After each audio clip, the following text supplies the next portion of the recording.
Welcome to Aubrey Raby's student presentation for the BYU-Idaho CIT336 class, and my topic is on variables.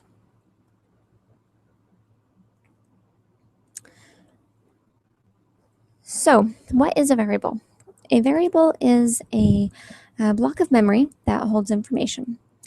And variables provide the flexibility for your programs. It makes it so you can work with data and can receive data from users to work with. The best definition of a variable that I've come across came from Bob Tabor in his Channel 9 Beginner C# programming series.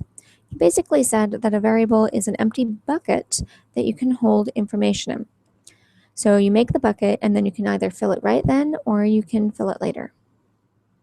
Why use variables?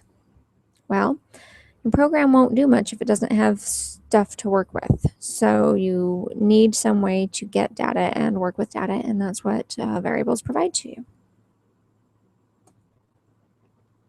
When you make the data containers when you write your program, and then you can either wait to fill the variables later or you can fill them then. All right, so how do we go about making these buckets to hold our data? Well, that's what the majority of our presentation will discuss. First, you need to declare your variable. You need to make your bucket. In PHP, you do this by writing the variable name with a $sign at the start. So, my example is $value. And this reserves a block of memory, and it assigns the name value to it so that it can find this chunk of memory later as you work with the value. Keep in mind that clarity is more important than brevity with variable names. $favorite color is better than $fave. And with most IDEs, once you do $sign and the letter F, it'll pop up all of the options. So it doesn't really take that much longer to get favorite underscore color populated every time you need it. So clarity is better for you as the programmer as you go through your code to know what everything is doing. All right, more about naming is they are case sensitive. So lowercase value is not the same as uppercase value. If you create your variable with the lowercase value and then try to use the variable with the uppercase value, it won't find the memory block.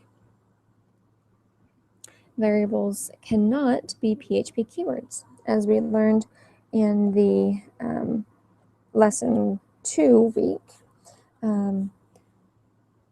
Each program has a block of, or each programming language uses some strategic words that cannot be used as variable names because they are reserved for the system use. You can find a full list of these reserved words by going to php.net and looking in the manual found there.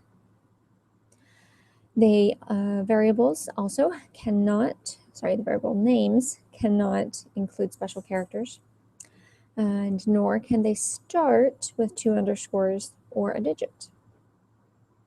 However, they can include lowercase and uppercase letters, they can include numbers, and they can include underscores.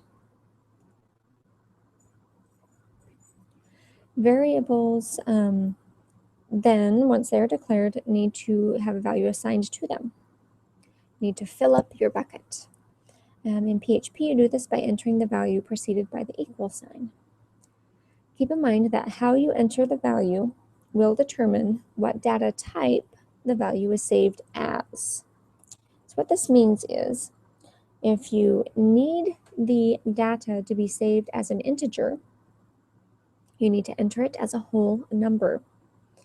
For example, $15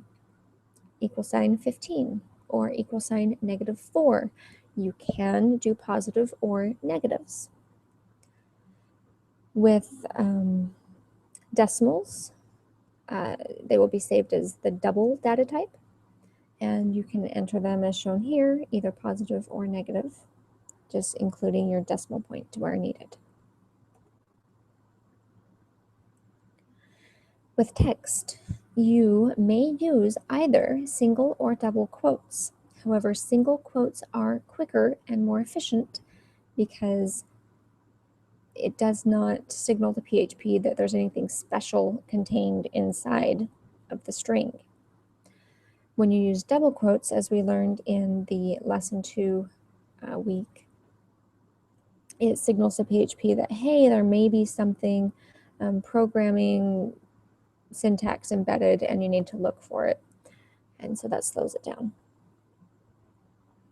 Next, we have the special data type of Boolean, where it is true or false only. Now, this is not case sensitive, so you can have uppercase true false, you can have caps lock true false, or you could have lowercase true false, and they're all valid.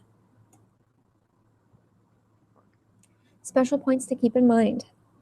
As we said earlier, the data type is determined by the system when you put a value into it.